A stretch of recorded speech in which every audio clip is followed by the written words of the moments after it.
At nandito na tayo sa Wright Park, isa sa sikat dito sa Baguio City.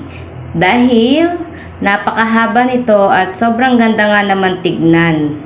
O diba? Tas napapaligiran ka pa ng mga kakahuyan. So pasok tayo sa loob. Ayan.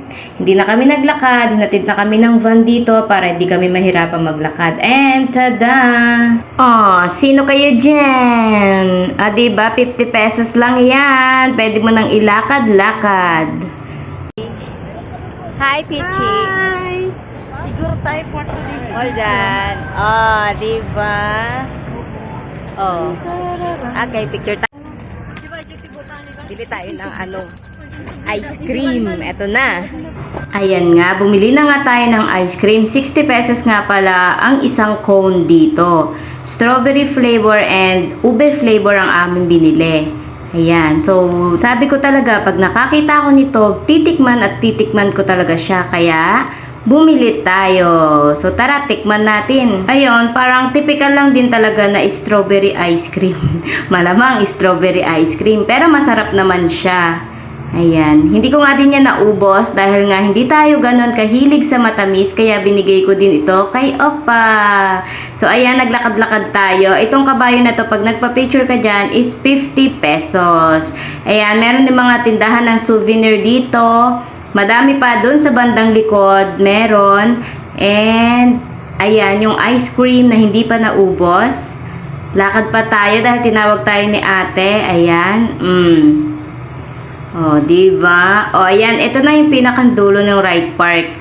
Dito, marami nagpapapicture. Bakit ba naman? Sa sobrang ganda ba naman neto, sinong hindi magpapapicture? Sa mga nature lover nga, ayan na, diba?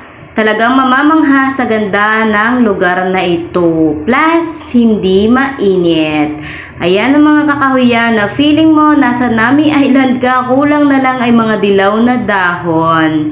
Kasi nga, ang ganda-ganda niya talaga at di ko mapigilang maglakad. O, pa-emote-emote si Ateng Gala.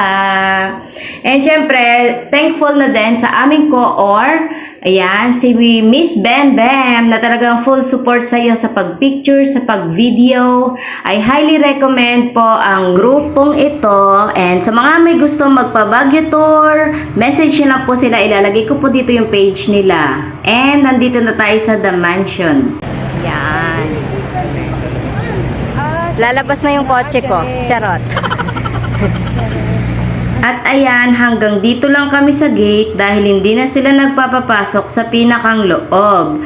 Dahil sa kadahilan ng maraming turista ang nagkakalat sa loob. Kaya ipinagbawal na ang pagpapapasok ng sinumang turista sa loob nito.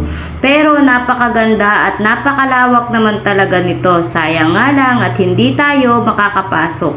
Dahil ang mga pumapasok lang dito, ang mga nagiging presidente ng Pilipinas. So ayan, picture pala. Akala ko video. So, ayan siya.